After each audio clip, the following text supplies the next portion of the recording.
वाली, जिसे बाली के नाम से भी जाना जाता है, हिंदू महाकाव्य रामायण में किष्किंधा का राजा और वानर था।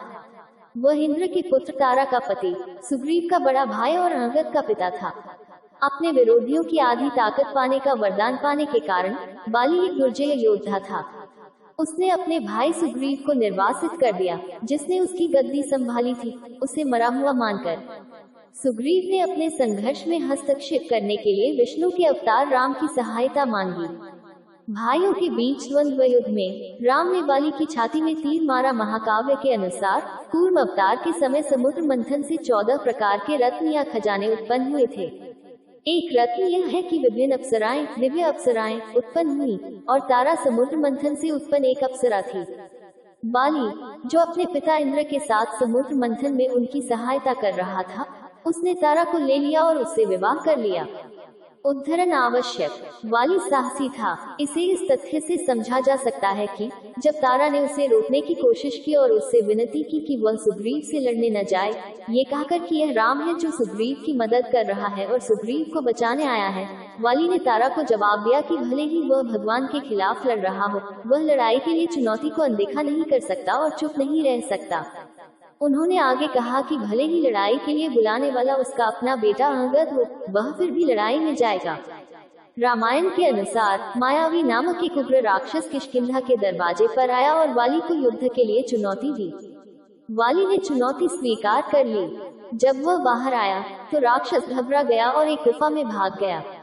वाली गुफा में प्रवेश किया और सुग्रीव को बाहर प्रतीक्षा करने के लिए कहा।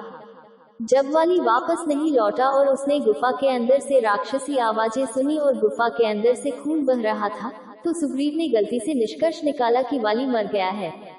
उसने एक बड़े पत्थर से गुफा को बंद कर दिया और किष्किंधा पर राजा का अधिकार मान लिया। हालांकि गुफा के अंदर वाली ने राक्षस को मार डाला और घर वापस आ गया। सुग्रीव को राजा के रूप में कार्य करते देख वाली ने सोचा कि उसके भाई ने उसे धोखा दिया है।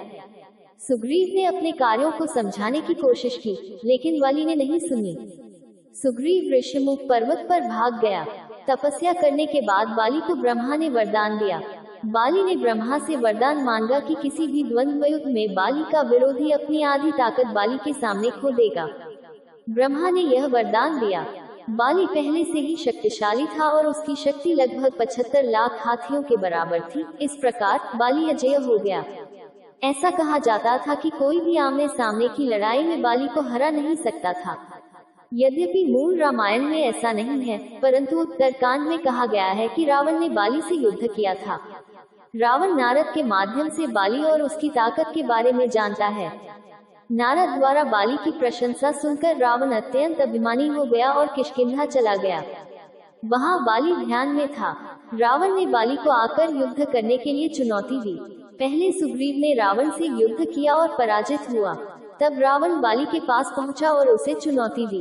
इसके बाद बाली और रावण में भीषण युद्ध हुआ।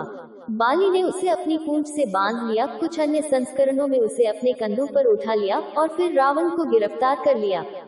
बाली ने रावण को सालों तक अपनी कांख में दबाकर रखना शुरू कर दिया। 5 रावण यह अपमान सहन नहीं कर सका। उसने अपनी हार स्वीकार कर ली और बाली से उसे छोड़ देने की विनती की। रावण बाली की ताकत से प्रभावित हुआ और उससे मित्रता का प्रस्ताव रखा। राक्षस राजा रावण द्वारा अपहृत अपनी पत्नी सीता की खोज में अपने भाई लक्ष्मण के साथ जंगल में भटकते हुए राम राक्षस कबंध से मिलते हैं और उसे मार देते हैं, जिससे वह श्राप से मुक्त हो जाता है। मुक्त कबंध राम को सीता को खोजने के लिए सुग्रीव की मदद लेने की सलाह देता है। 6. अपनी यात्रा जारी रखते हुए राम हनुमान से मिलते हैं और एक वक्ता के रूप में उनकी बुद्धिमत्ता और कौशल से प्रभावित होते हैं। इससे राम का सुग्रीव पर विश्वास भी बढ़ता है। सुग्रीव उन्हें बताता है कि कैसे बाली उनका दुश्मन बन गया। सुग्रीव के संस्करण में वह पूरी तरह से निर्दोष है और राम उस पर विश्वास करते हैं।